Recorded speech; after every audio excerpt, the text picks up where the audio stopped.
This program is a presentation of UCTV for educational and non-commercial use only.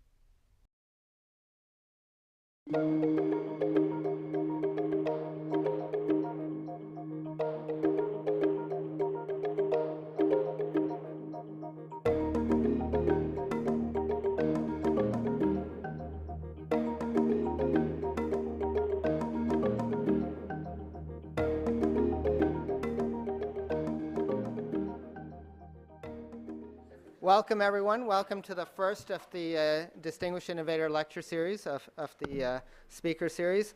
It's really my pleasure to have Adam Bosworth here as your first speaker. He is a very distinguished innovator and entrepreneur. I'll just give you a quick list of some of the things that he has been in more than involved, I'll say instrumental in the development of. One of them is Google Health. One of them is Microsoft Access. One of them is Internet Explorer. Another one is BEA's WebLogic. He's been Vice President of Engineering, and he's helped work on Google Calendar and Google Spreadsheet. He was the Chief Software Architect at BEA. He's founded a few companies. One of them is Crossgain, and he's a pioneer in the development of XML. So that's a excellent excellent background. So in 2008, he started something new again, and that is Keas, which I'm no doubt he's going to describe today.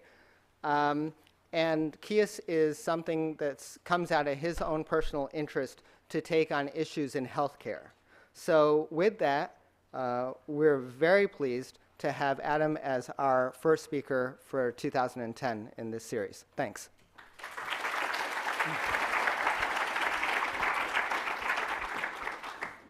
Thank you for the kind introduction. Whenever you hear the word distinguished and you're my age, you can feel the gray hairs that are creeping up all around you. And in desperate defense, I'll say that I wasn't sure I'd make this talk last night because my wife and I are expecting a baby. And it looked last night like it might have been last night, but it wasn't, so here I am. If I had to pick one word for what's helped me invent things, it's, I could pick two. One would be stupidity and the other would be dyslexia. So I am dyslexic. It's not really severe, but I learned to think early on in terms of patterns. I learned to first draw pictures and get my head around an idea using pictures and only then go back and read the material behind the picture. And to this day, I like to look for simple solutions to hard problems. You could call it stupidity, you could call it laziness, you could call it whatever you want. But fundamentally, when I'm building things, if I see something that looks hard, I usually stop and say, is there a simpler way to do this? And what I wanted to talk about today was the second part of what's hard. Frankly, coming up with an idea is not all by itself that hard. Making the idea successful is brutal most of the time. There was this very famous quote, I don't really know if Einstein said it, about genius is 1% inspiration and 99% perspiration, but I think he underestimated the perspiration side. So I want to talk a little bit about what makes it hard to invent things, and I want to use Keas as an object lesson since it's sitting right there. The idea behind Keas was a simple one. And I'm going to spend a few minutes, not a lot, walking through why we wanted to do Keas. But succinctly put, we spend $2.4 trillion a year in this country a year on healthcare. That is way more than the bailout. We are on track to spend $3.4 trillion a year within a decade. That is like adding a bailout every year. And that's not, we're spending $3.4 trillion over the decade. We are on track to spend $3.4 trillion a year by the end of within a decade. And that's a lot of money. We can't really afford it. We're losing our competitive edge, and we're not even getting very good quality service for it. Our outcomes suck. So I took a hard look at this when I was at Google doing Google Health, and it was pretty obvious why. It wasn't as complicated as you would think, and everyone will tell you how it's really complicated, and there are structural problems, and there are all these structural issues, and there are. It's the craziest, most broken system of healthcare you've ever seen, because we, the consumer, don't pay. When a consumer pays for something, they pay for value in some way, shape, or form. It may not be value as someone else might see it, but they think they're getting value for money. And ultimately, products that deliver more value tend to beat products that deliver less value. That's not true at all in healthcare, because you don't pay for healthcare. So when you're going to have your doctor treat you, you're just as happy to have the MRI as the ACE bandage. In fact, maybe happier. Who knows? Maybe there's something they'll find in the MRI. But the MRI is $3,000 and the ACE bandage is $30, and probably more effective. And in fact, the MRI radiation can add up. So we have absolutely no incentive to do the right thing. So that was the problem that I was looking at. Now, what I want to talk about today isn't the problem. I'm going to go through the problem so you understand it. But I want to talk about the difference between inventing a product and then making it successful. Because this is one of the key challenges that anyone who's trying to do any startup is going to run into. The VCs make this really easy. They have what's called Series A and Series B. Series A is when you come up to them, and these days you have to have sort of a credible background of some sort or a reasonably good working prototype, and say, I have a dream, and this dream should be able to make money. And the VCs won't really believe you. They will demand an extremely detailed spreadsheet, which they will know is worth less than nothing, and you will know is worth less than nothing. And none of us have ever figured out why we go through this. But, and in fact, my VCs didn't. They just laughed and said, we don't need that. But fundamentally, they're betting on two things. John Doerr, in an inadvertently prescient talk about Navigenics, said, when you're doing Series A, you're worrying about two things. Is it the right team, and is it, can they build the product they say they're going to build? Most startups fail right there. Most startups fail because it's not the right team. If you don't have the right people, sooner or later, the company has a very high risk of self-destructing, even if you do have the right product. And it is very hard to build the right product with the wrong people, because they fight all the time. Startups are inherently stressful. You need people who deal well with stress. And you need people who have a shared common vision. There's this truism in entrepreneurism called the elevator pitch. And the elevator pitch actually matters much more than you think. Being able to have a single succinct sentence where you describe what are you building and why would people want this in a way that you could explain to your mom is key. If you can't, your odds are greatly diminished that you're going to be successful. Because you can't line up everyone in the company. They don't know how they're running the same direction. You can't make the right priority decisions. But as John Doerr inadvertently and presciently pointed out, even if you do have the right people, and even if they do build the product they set out to build, you encounter a new risk. The new risk is called marketing risk. And the marketing risk is that you can't sell it. It is very easy to build a product that people like, but they won't pay you for. And Keas is a great example when we started it. Technically speaking, Facebook for a very long time was an example. There's probably no one in this room who's not on Facebook, but probably not one of you has actually paid Facebook. Some of you might have clicked on some things in Facebook, but they're actually earning surprisingly little money per user. I mean, by way of thinking about it, Google earns about, I don't know, $10 per year per user. And Microsoft actually has always tried to earn about $30 per year per user. And Facebook does not even earn, $1, or actually it does, but it's just now sort of passing the $1 to $2 per year per user. The real challenge comes along with what's called Series B. Series B is when you go out and try and sell your product, and you discover that it's not going to go according to plan. And that's the point of this talk, is to talk about what happens and what do you do. So as I said, when we started Keas, we were starting with a very simple idea. We were noticing, first of all, we call this thing a healthcare system, but actually no one in the healthcare system, or almost no one, is paid to keep you healthy. In fact, they're paid for you to be sick. A bunch of hospitals have tried to do good preventative care, where they go and they take people they've just treated for heart attacks, and they basically teach them how to eat properly and work out properly and take their meds properly, at which point the people never come back and the hospitals end up with empty beds, and their boards tell them to stop doing that. They're actually paid for you to be sick. We actually are working with some people right now who are rolling out care plans to hospitals using Keas. And they're working on something called 90-day readmissions. And there's occasionally a warden joke that it's perfect if it keeps the patient away for 91 days, but not for 900 days. Because the system is rewarding right now treatment of illness. It's not rewarding avoiding illness. Not a single doctor gets paid more money if they keep you from being sick than if you get sick. Then almost all of them get paid more money if you are sick, which is kind of a problem. It's not what you would really want. It has had some interesting implications. there's articles recently that have been coming out about the amount of people in this country who are unhealthy. You've probably noticed them. The number of people in this country who are overweight is stunning.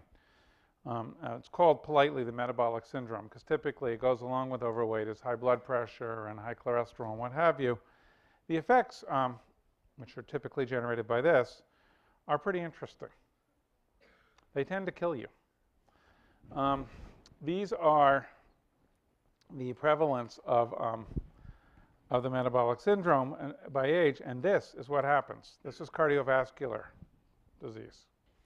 Or put differently, a lot more people die than would be dying otherwise. In fact, if you look at where the deaths come from in this country and where the money goes in this country, it is primarily due to lifestyle-related diseases.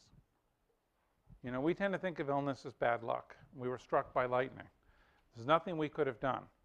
But most illness and most costs are not like that. They're related to bad choices. We're perpetuating this in a rather scary way. There was an article in the New York Times this morning about, or maybe it was yesterday, about pregnancies and overweight moms and the fact that the overweight moms are generating overweight kids. And the overweight kids now have a high disposition to be overweight, and they've started to generate more overweight kids. And in fact, this is a self-reinforcing and steadily increasing spiral of overweight. And this is leading to a much, much younger onset of juvenile diabetes, diabetes type 2, and all of the other diseases that go with it. Since I am having a baby, or at least my wife is, we've been talking to the obstetrician. It's pretty interesting. She says back when she started, pretty much every baby was born in around 7 pounds, and they were pretty straightforward births. It turns out a 7-pound baby can fit pretty easily through the pelvic canal. Now most of the babies are coming in around 8.5 to 9 pounds. They're all hard. She said they now have a full-time night staff of several doctors where they used to have one resident because of the number of challenging births, mostly due to large overweight babies. And that doesn't count the problems the kids have. You might think that this system was working great for the doctors. I've just described what a terrible system we have for the patients. You think, oh, well, at least the doctors are making it like bandits. Well, the people you and I think about as doctors are doing terribly. The people you and I think about as doctors are our primary care physicians or internists. Actually, you're too young. You may not be thinking about that. But if you had a doctor, you would be thinking about them that way. Here's an interesting statistic. Pretty much everyone spends more money on their barber than the doctor gets paid for seeing you each year, which is pretty impressive if you think about it. You know, it's not that I don't like haircuts. It's just that you know, one is, does your hair look okay? And the other one is, are you actually being healthy and staying alive? The average doctor earns less than $100 per patient per year. And the only way to deal with this is they've been jammed to see more and more patients. Well, the only way they can see more and more patients is have fewer and fewer minutes. If they only have fewer and fewer minutes, something has to give. And what gives is any useful advice to you about what you should be doing, because there's just no time left. And that's pretty much what's happened in our system. One thing that, when I put this slide up, which was about 2 years ago, I got all this angry mail from all these people saying that cannot be true. And this slide said that we pay less than 1% of our healthcare budget to primary care docs. And everyone said, there's no way. So I said, okay, we've got 130,000 doctors. Is that wrong? And each one of them nets. And this is after they've paid Medicare fees and they've paid the malpractice insurance fees, but this is gross to them. This is not, they have to pay taxes on this. So this is still income they pay taxes on. Gets $150K on average, and that's actually high, by the way. If you do the math, that's $19.5 billion. Where am I wrong? And it's 2 years, and no one has yet come back with a single explanation of where their numbers are wrong. In fact, there's been a fair number of, oh, maybe that's right. Well, that's a pretty stupid system. A system where the people who actually are on the front line taking care of people getting less than 1% of a $2.4 trillion a year expense. That's $2,400 billion a year. You know, that's a system where 1% difference is $24 billion. You know, you talk about entrepreneurial opportunities. Think about that. You know, I'm sure some of you here, how many here are involved in alternative energy in one way or another, or translational medicine in one way or another? Peanuts. Peanuts compared to what we're talking about. So the idea behind Keas was this is a bad thing. You know, we can't afford to wait for the system. We can't afford for all these people to die, and yet it was avoidable. We could, by and large, get rid of 80% of the heart disease cases, 80% of the diabetes type 2 cases which lead to enormous expense. One of the great things about modern medicine is we can keep you alive longer, which is a good thing. But we keep you alive longer, often at an annual cost of $50,000 to $80,000 a year. So if you live 15 years and you're costing $50,000 a year, someone is busy paying the money, and if you can do the math. Your expected cost just blew through $1 million, and it turns out that's why we're spending so much money. I listed 3 main diseases, but pretty much everything I just listed here is lifestyle related. Almost all of these things not only cost a lot of money, there's another cost. It's not a trivial cost. It's called productivity. Let's say that the average worker in this country, and they don't, but let's say that they earn, just to keep life really simple, $50,000 a year. And they worked 200 days a year, right? If they miss 5 days, you can do the math. The cost to the company is very significant of that lost labor. Most of them are missing 5 days due to one of these things. Many of them are missing 15 or 20 days, and some are missing 40 or 50 due to these issues. And mostly it's because they don't have the tools to stay healthy. So the vision, the dream, and this is what powers every startup when you do a startup, the dream was to turn this around. The dream was to basically take all this data that we're having about people and do essentially for healthcare what Mint.com did for finance. Now, I suspect most of you are actually still too young to have used Mint. How many people here have used Mint.com?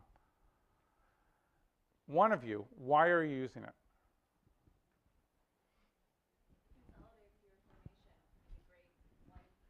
And why do you care? Why is it good that your information is consolidated? And how has this helped you? Okay, so you are definitely a Berkeley student. Most people who use Mint.com are not as smart. And they're using Mint.com for a much simpler reason. It's giving them the reminders they need to pay their darn bills or notice that their bank accounts are getting low. It's acting like a little cop, looking over their shoulder and noticing when they're about to get in trouble and saying, hey, you need to do this. And otherwise they forget. They're busy, they have lives, they're trying to have kids, whatever it is, they forget and they get overwhelmed. There was a company before Mint.com that did exactly what you said, except for the planning part, which is important. It was called Yodlee, and it actually pulled all your data together, and nobody came.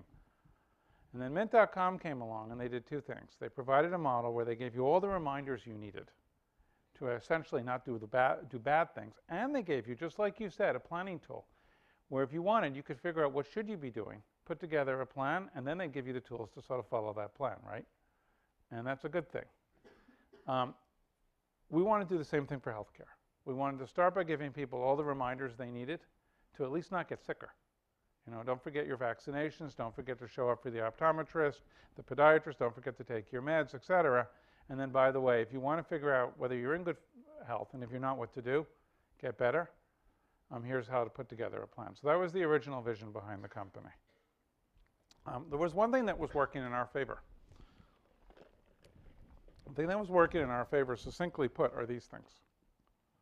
We now have a model where people can start to collect data really easily on the go. Wearable devices talk to these things. Glucometers talk to these things. Blood pressure meters talk to these things. So all of a sudden, without you having to type data in, a lot of data could start to flow. The doctors have absolutely no idea what to do with this data. In fact, the one thing I will tell you from Google Health that became stunningly clear the moment we built connectivity to hospitals is they were willing to push data at us, even though they swore they never would. They were never willing to take data back because they didn't know how to handle it. Their EMRs are to modern technology what dinosaurs are to, modern cars. I mean, they are pathetically out of date. And so the average hospital has no idea any data about you. 85% of hospitals know nothing about you. You go in, you have all those instruments, they're wired up to you, they test you, gone. Absolutely no record. They have no idea what happened to you. Of the 15% that use electronic medical records, none of them can take data from you about what's going on in your life the rest of the time when you're not in the hospital. So we have this data, but they don't know what to do with it. So the idea was we'd give them something to do with it. And what we'd basically do is we'd help them do the things they needed to do to get healthier. And the things to do, and the consumers want this. I mean, one of the interesting things I also saw when I was at Google, and we've seen ever since, health is a very big search category. If you look at sort of what do people do in query, I mean, obviously, you know, meeting people is bigger, buying certain things is bigger, but health is way up there. Because you know what? If you're sick, or if you're given a new med, you're curious. You'd like to know, it's no fun being sick. And so consumers have very quickly decided, since the doctors have no time for them and won't talk to them, they might as well go learn on the web. So they do go and learn on the web. So the idea, the vision behind the company is we'd start by giving everyone exactly what you said over there. We'd give them a personal health record as opposed to a personal financial record. It would pull all their data together, all their data, all the data daily as well as all the data coming from the hospitals. But it would then use that data to give them the reminders they needed to be healthy and give them the advice they needed. It would start giving them the weekly advice. It was, if they were on meds, it would remind them if they wanted to, and they weren't taking their meds to take their meds. If they needed to walk, most Americans don't walk enough. You're lucky to be on a campus. If they needed to walk at least 30 minutes, at least 4 times a week to remind them to do that, et cetera. So the idea was we would build that. We would effectively have this prescribed to them by doctors, and that part is actually working surprisingly well, and we built it. And then, and this is where the talk gets interesting, we went out to launch it last October, and we ran into reality. So this is going to happen to everyone in this room who actually starts something. If you go and you start a company, you have a good idea, you go and build it. Hopefully you build the first version yourself and you try and make your friends use it and listen to them before you go any further or raise any money. You're going to run into 3 issues. And one of them is, whatever your business model turns out to be, it is very unlikely to be what you thought it was. I've been advising, I don't know how many startups in my life on how to do business. And the one thing I have seen is the ones that made money almost invariably didn't know how they were going to make money when they started. Little companies like Google, for example. Or perhaps another little company like Microsoft, which started by making something called BASIC. Oh yeah, we all buy BASIC. But they did figure it out. It just turned out it wasn't basic. So issue number 1 was the business model was flawed. This is okay. Basically, venture capitalists expect this. When you do a startup, it's well understood you're going to hit a point where you try and sell the product, and it's going to be harder to sell than you thought. And you're not going to necessarily be able to sell the people you thought. The second issue is the product itself. Almost invariably, when a product first comes out the door, it's not perfect. Why isn't it perfect? Because we as humans aren't perfect. And since we're not perfect, we don't do a very good job designing the products. We can't think of everything people will really want. There's only one way to find out how to make a product perfect. Get customers to use it and listen to them intensely. And then respond rapidly. That is the basic secret to building a good product. Ship fast, ship frequently, listen hard. The rest of this is noise. So, and the reason for that is because, as I said, in the old days when software was built, there was a thing called the Waterfall Model. It should have been called the I'm putting my head in the sand model. And the Waterfall Model was that you sat down with a bunch of people called systems analysts, which have told you everything right there. And they would go and design the product for about 6 months, and they would end up with a spec like this. And then they would hand the spec off to a bunch of programmers who would go and code it for maybe a year. And then they would hand it off to a group of QA. And then about 2 years later, they would discover that the product didn't work at all. And then they would start all over again. Really, I'm not making this up. This is how most software was built for a long time. It was really hard to argue against it. It's a terrible, terrible idea. We build cars this way today. A really good idea is to get something out and listen and then improve it in 3 weeks, and get something out and then listen and then improve it in 3 weeks, and so on. There's 2 strategies for this. It's called Agile Development in the software business world, and I'm going to describe it as the Mark Zuckerberg strategy and the not Mark Zuckerberg strategy. So the Mark Zuckerberg strategy, as practiced at Facebook, is every 2 or 3 weeks, you just rethink everything. You build whatever you built for that sprint, and then you stop and say, okay, what are our priorities this 3 weeks? No preconceptions based on where we were last time. Let's just figure it out now, anew, and then go and build again, and so on. It's a great model when you're winning. It really is, because you're just constantly dealing with the latest version of reality. It is not a good model when there are a lot of big things you need to do you haven't done that require sustained effort, because it tends to create sort of the corporate version of attention deficit disorder.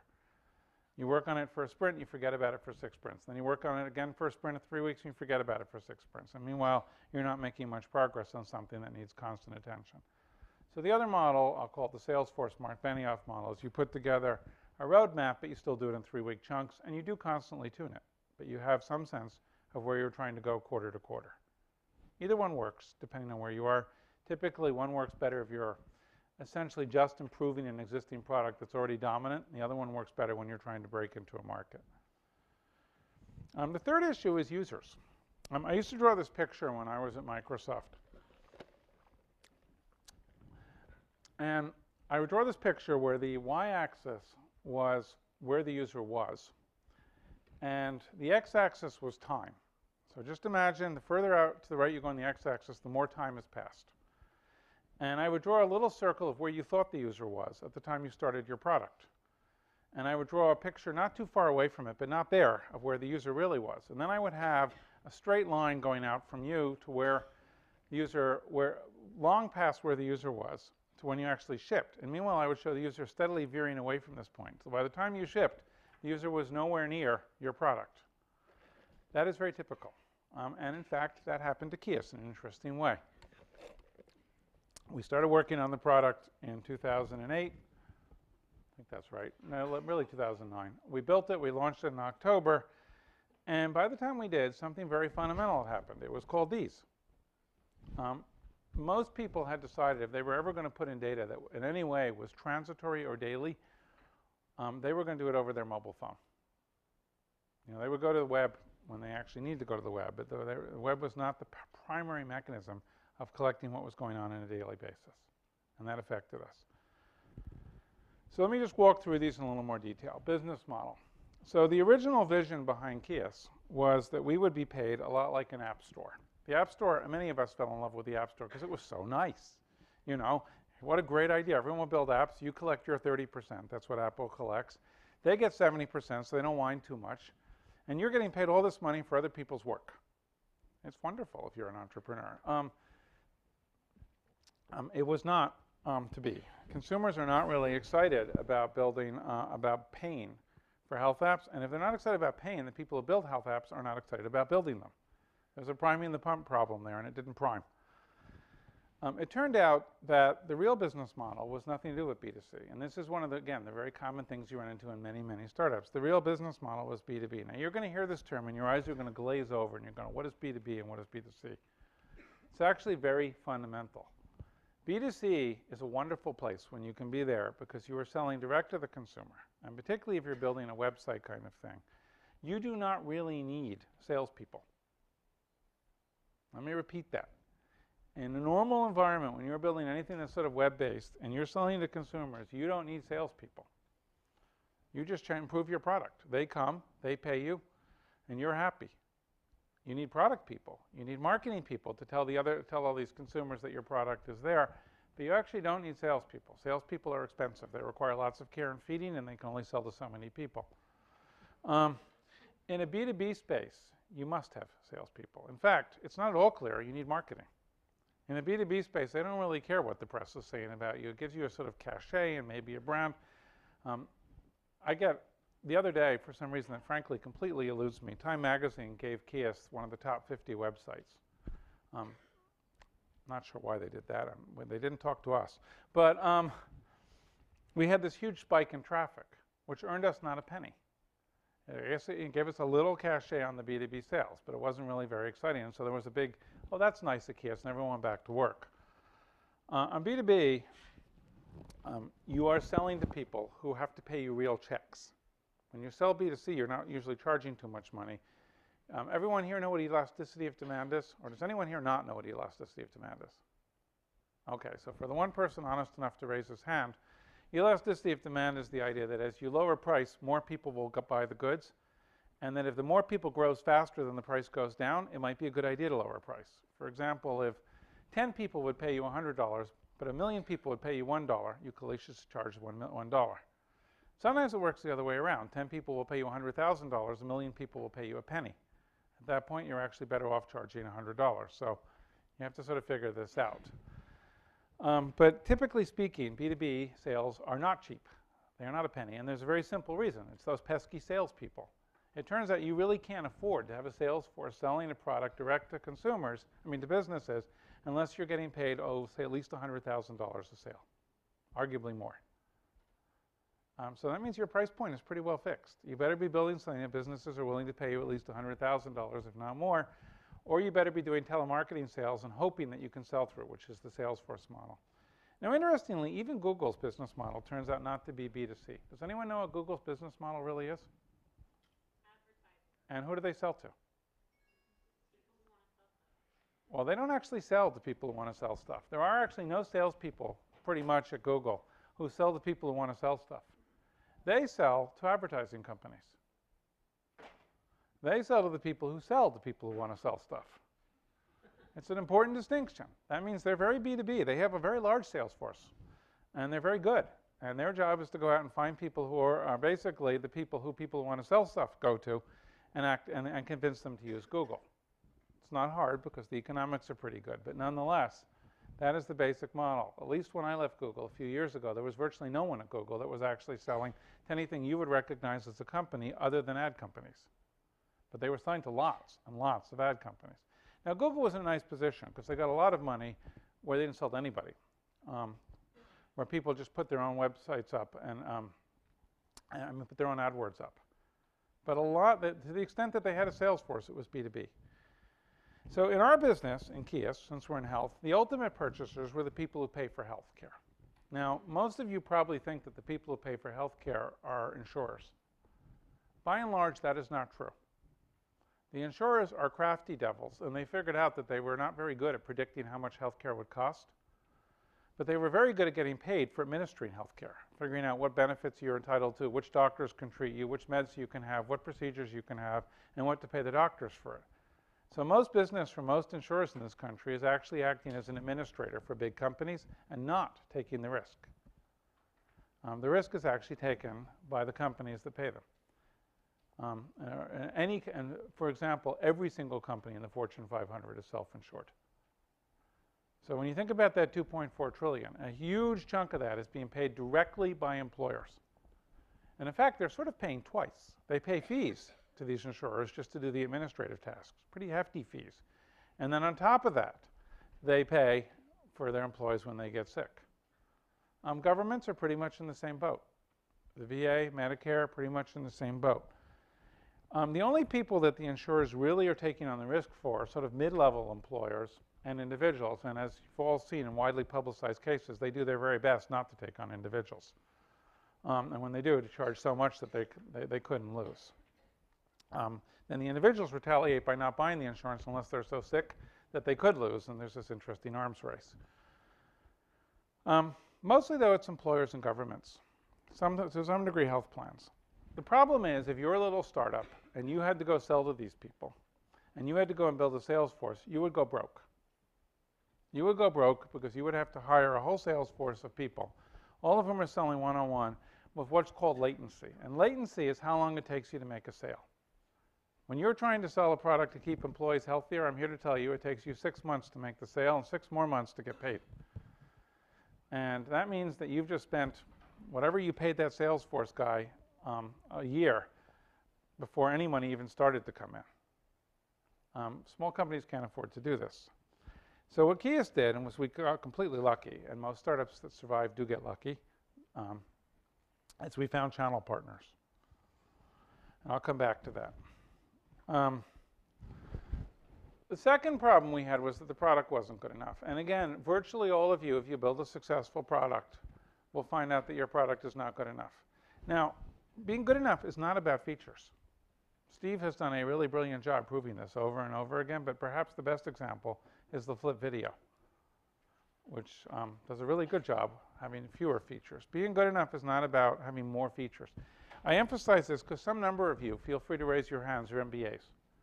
Now, I love MBAs like a brother or sister, but that's not totally true, but I'll come back to that later. But back when I was a younger engineer building a spreadsheet, a very smart, I guess, Harvard MBA came in to work with me. He was sent in to work with me, and he produced the checkbox from hell, as I described it. He took a look at every and any feature that could be itemized to my competitor, And he wrote this very long list, it must have been 42 feet long, of check boxes they had, and showed all the holes where I didn't have checks. And said, you have to fill in those checks. And I said, Rob, no one uses those checks. They don't work well. They're not useful. We're not doing those checks. And we had a big debate. Now, as it turned out, I ran the engineering. It's very hard to beat the guy who's running the engineering in an engineering company. And so we didn't do those checks, and the product did really well. But it would have slowed me down for a year. I would have lost my competitive advantage. I wouldn't have gone out in time. It's not about features. It is about what do consumers want that you're not giving them. And to do that, you have to ask them. And you have to be a good listener. I have a brilliant woman working for me as Director of Business Development. She's smarter than I am. God knows she's more organized than I am. She's certainly more personable than I am. She does a great job lining up these channel partners for me. The one thing she's not always good at is listening. She's a great salesperson. She can communicate to them how good Keas is. But when I then want to know what's wrong with what we're doing, I send someone else in. And you do. Years and years ago, when I was at Microsoft, I built, and this is a good example of what was wrong, I built something called Internet Explorer 4.0, and I went on the road to talk to people about what was wrong. And as you can imagine, I got an earful about what was wrong. And that was key. I spent a month just talking to customers, and what I told the sales forces, line me up with the ones who are most unhappy. You learn way more from talking to unhappy customers than happy customers. In fact, you learn almost nothing from talking to happy customers. There's no percentage in talking to happy customers. You could be talking to unhappy customers at the same time, and you'll be improving your product much faster. If you're talking to happy customers, it's because you have an ego problem and you need to be soothed. And then you should not be doing a startup. It turned out that there were 4 things fundamentally wrong with the way we built Keas when we launched in October. Number 1 was something called perceived personalization. Keas had a very good advertising line that we came up sort of by accident, which said the best medical minds give you personal advice. Now, everyone knew why they would want the best medical minds to give them personal advice, because God knows they weren't getting it from their doctors. And so everyone came along and went to Keas and signed up saying, I want the best personal advice. Unfortunately, what they got felt to them like a WebMD page being pushed at them each week. Now, in fact, there was a very smart set of rules that were figuring out which WebMD page made the most sense for them each week. But it didn't feel like that. It did not feel like personalized advice. It was very important that it felt personal, that it was perceived to be personal. Imagine you get 2 pages. One says, Adam, you've gained 10 pounds since you started Keas. This has raised you from the mildly overweight to the dangerously close to obese stage. This increases your risk of a heart attack by 20%. You have a kid that you would like to grow up and see you get old. Do better. The other one says people with a BMI over 27 have a higher risk of heart attacks than people without a BMI. Which one's more compelling? People wanted the personalized content. The second issue was personalized choice. The care plans were a little didactic. What the care plans do, and they're really just big rules engines that doctors write for Keas, good content people, is they would wake up every day and they go, what should I tell you today? What's on your to-do list? Okay, this is a to-do for you. No one's ever actually been able to have a communication with a Strasbourg goose that make foie gras about whether they really like being force-fed, but I'm pretty sure that if you could talk to the geese, they would be against it. People don't like being told what to do. It's a basic rule of thumb. As someone about to have a kid, but I have 2 older ones, I can tell you what applies to kids applies to everyone else. If you want a kid to do something, you don't say, do this. You say, here are 3 things you could do, where all 3 would be vastly better than what they're doing right now. And they'll pick one, and they'll perceive it as their choice, and they are more likely to do it. Well, it turns out that exactly the same thing is true in healthcare. Occasionally, you have to say, do this. If someone comes into Keas and they report that their blood pressure is 155 over 110 and they're pregnant, it behooves the rules engine to say, talk to your doctor now. Your health and the risk of your baby are at severe risk. You probably have something called eclampsia. However, if it says, would you like to practice eating some things and doing some exercises and yoga poses that would help you when your delivery time comes and to have a healthier baby, you should sign up for those things. You should not be told these are your to-dos. We were telling you this is your to-do. Went over like a lead balloon. Mobile support. I'm going to come back to this. But fundamentally, people had, and we really underestimated this when we built Keas, people had a great desire to build what I'm going to call health diaries. A health diary is when you're just reporting every day, I guess it's typically people who have issues, but every day, what's wrong with them from a health point of view? Mood, diet, what are they eating, what are they exercising, how do they feel, where is the pain? They wanted to build health diaries. The only thing is, when you want to build health diaries, you don't want to be going to the web every day. You want to be using this. Not necessarily a smartphone. Even as we speak, and this is Berkeley, so it's heretical to say this, most people don't have smartphones. Everybody has text. So you start with text. You support text reminders and text input. The very first thing we built into Keas after we realized our mistake was support for two-way texting and making it really easy for the people who built these plans to support two-way texting. And then we started working, okay, let's get the iPhone out. We built mail out because mail was really easy. Now, you can do the perceived personalization and the perceived choice. You can do the social, the mobile, and we had two very big problems, and they had to do with the other half of the equation. And this shows that nerds built Keas. Nerds are not always good at thinking about why would people want to use the product. Some of you may be nerds. If so, find someone who is very good at thinking about why would someone want to use the product. Because what makes people want to use it is one of two things, by and large.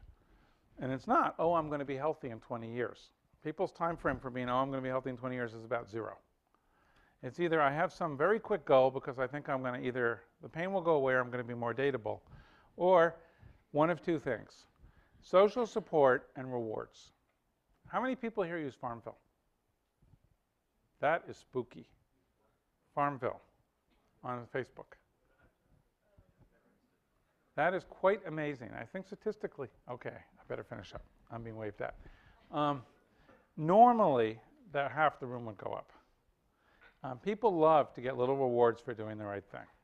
And so fundamentally, we built a reward model and a social support model in.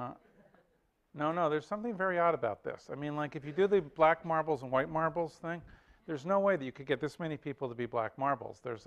I think there's a certain amount of just disingenuousness. So I want to wrap up by talking about how did we at Keas make the bridge? How did we go from basically being a B2C company with the wrong product to being a company that now is actually doing okay, selling to B2B? And it's something you're going to need to do. Number one, we listened. There is no substitute for going back to those unhappy customers and listening. Number two, we did not have preconceptions about the business model. It's great to have preconceptions when you're building the company. They don't do any harm.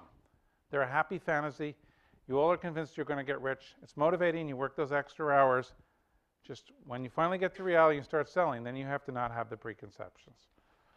Number three, we looked for deals where everyone won, where we made money if they made money, and they made money if we made money.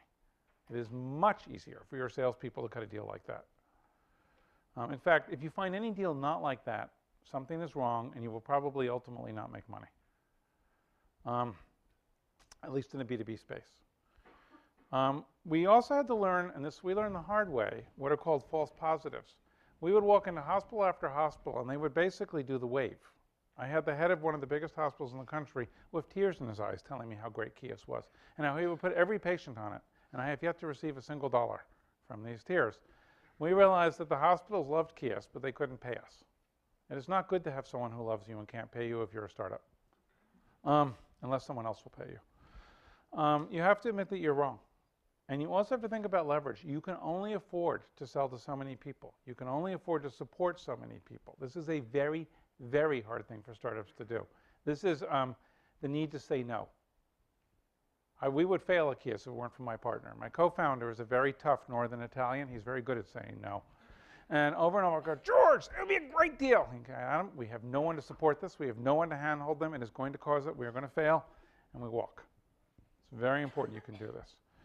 For the product, we have a very simple strategy at Keas. We call it bet on the kids. If you're over 30, and this is politically incorrect, and if I'm being taped, I'll deny I ever said this, we probably aren't asking you to tell us what you want in the product. We fundamentally have hired a bunch of people who are very creative. They think out of the box. They are completely irreverent. They don't care what George or I think. And they tend to be the ones who are actually thinking intelligently about what needs to go in the product. And so we listen to them, we give them a lot of room to run, and then we wait with interest to see how many of their ideas are right. We don't assume it's 100%, we just look for a certain percentage. So we do a lot of betting on the kids. We do get supporting data. They do a lot of research to support their hunches. We iterate a lot with potential customers. The B2B customers have already done a lot of their own betting on the kids, and they talk to us about it. We do Agile Development. And then on the Agile Development, and this is something that was interesting, when I joined Google, they had the 70-30 rule. I thought, that's the silliest thing I ever heard. Why do you have a 70-30 rule? And their 70-30 rule was 70% of the people should work on ads and search, and only 30% should work on everything else. And apparently Sergey had done something one day with partial differential equations on the board in front of everyone, where he proved that this should be 70-30, and no one really believed the math, but they were too awe-inspired to say so in the face of all these partial differential equations. We did not do partial differential equations. We did, this feels about right. About 2/3 of our work should be coming from specific requests from customers who pay us, and about 1/3 should be coming from us betting on the kids about what they think we need to do that we're not doing. It's a very simple algorithm. Lastly, and this is interesting, the New York Times had an article today about high tech. And they pointed out that while high tech is recovering and the job market is recovering, the high tech industry is recovering, the job market in high tech is not recovering. We're no different. I never thought we would be offshore. Our entire iPhone thing is offshore. It's all in China. Why? Because really good engineers working really hard for us there with a really excellent work ethic are getting paid about $10,000 a year and are charging us about $25,000 a year. And the same engineers here would charge us fully burdened about $100,000 a year. It's almost impossible for a startup to avoid that logic. It's very scary. And I'm not the only one I know. Virtually everyone I know who's building mobile apps is moving offshore for the mobile app creation. So finally, if you're going to do this and you're going to be an entrepreneur, you will go through two phases. Yep. I don't think you can leave that comment, though, without saying what difference the people who you have here do that those people don't do. I got asked a good question. I got told, so why do you have people here if you can offshore? What's the difference? Now, I would like to tell you that it was obvious, and I would like to tell you that there was all this special stuff that we could only do here, and the stuff that wasn't special we do over there. Unfortunately, I would be lying. It is not at all clear to us that outside of sales and support, there is anything different between the work that's being done for us offshore and the work that we're doing here, except price. The secret was, and is, finding someone offshore who you trust, who understands how to do product design and understands how to run engineering. But if you find one person offshore who you trust, and they're hiring a bunch of engineers and managing them, and you know that you trust this person, you know that they know what they're doing, they can undercut the price here by a whole lot. And it's a very interesting phenomenon looking forward. The internet has made it possible to build apps remotely. Can I now move on for a second? So bottom line, you're going to go through two phases. The first phase is stick to your plan. There is no point in shifting from your plan until you have a product in people's hands, and every point not to. Don't spend too much time looking at your competitors. Don't spend too much time on analysis. Get a product out there and stick to your vision until that product is out there. I have seen more startups fail by what I'll call vacillating. They do this, new company comes out like that, they move there. New company comes out like that, they go there. New company comes out like that, they go there, they never ship. Or if they do ship, the product is all over the map and awful. Don't do that. While you're getting a product out the door, stick to that elevator pitch and be as monomaniacal, obsessive, and generally intolerant of other people's opinions as possible. Because it's not going to help you. Until you have a product, you have no data. And it will almost certainly make your product worse and cost you money and take longer. Hire people who are fearless. Startups are scary. You do not know if it's going to work. If they are timorous people, if they're going, how am I going to have job security? They really, really, really do not belong in a startup. Let them go join a big company and be a bureaucrat. Startups are about people who are fearless. You have to be. And then warn everyone before you hire them. The greatest people will come in the door. You will want to be selling the heck out of them. Stop first and say, are you aware this could fail? Are you aware we have no guarantees? Are you aware that we will probably change our mind 3 times on the business before we figure out how to make money? And if they look frightened, don't hire them. Because sure as God made little apples, sooner or later the crunch will come and they will be frightened and they will leave or panic and you'll be back hiring. Don't do it. Once you have a product, the whole company has to do this pivot. It has to pivot from being this obsessive, self-assured company, I know, running out the door, to the exact reverse. Total pragmatism, listen to the customers, be prepared to change, be the opposite of obsessive. Constantly listen. Figure out where the money is. Don't be completely idealistic. Even Mac went through this transition. I was talking before this talk about how if it hadn't been for the LaserJet and Adobe, Mac wouldn't have made it to where they are today. It was originally visionary, but it was WYSIWYG printing that carried Mac through to the point where they sort of could live to where they needed to be. And when you do hire, don't hire until you're desperate. The worst, in this stage of a startup, you have something called the runway, and the VCs are no longer willing to pay you money until you prove you can make sales. Every single dollar going out the door is that much less time to figure out how to make the sales and how to sell and how to correct the product. You should not be hiring expensive people. You should not be hiring people who need a lot of income. You should not be hiring people if you don't have to. Basically, this is where I've seen more startups fail than almost any other place other than the wrong people, wrong team. As the startups get to this point, they go, oh, we have a product. We're going to build staff. We're going to have marketing. We're going to have sales. We're going to have support. We're going to have this. They hire all these people. Very bad idea. The next thing they know, they're spending an extra $400,000 a month. They burn $5 million. The VCs say, hey, you just spent $5 million. You've only made $1 million in sales. Don't go there. You want at least 2 years of runway from the time you launch. And that means, and spend accordingly. It will seem almost impossible, but that's what you got to do. And when you do hire, make bets. Hire people for whom the job is a step up. Once in a while, there's a company that proves me wrong. Salesforce does the other way around. They tend to hire very senior people into roles. But 99% of the time, when you're doing a startup, hire people for whom the role is a big promotion. Make a bet on them. Figure out that they have the moxie, the intelligence, the initiative, the drive, and the willingness to keep their hands and feet dirty at all times doing the work that needs to be done, and hire them and no one else. Because for them, you know, it's a big bet. They will do everything to make this work out. It's a huge opportunity. You hire someone who's already had this job for 10 years in a row, they're just not hungry enough. They won't do the other nitty-gritty that needs to be done, and you will regret it tremendously. So that's my wit and wisdom on building companies. Mm-hmm.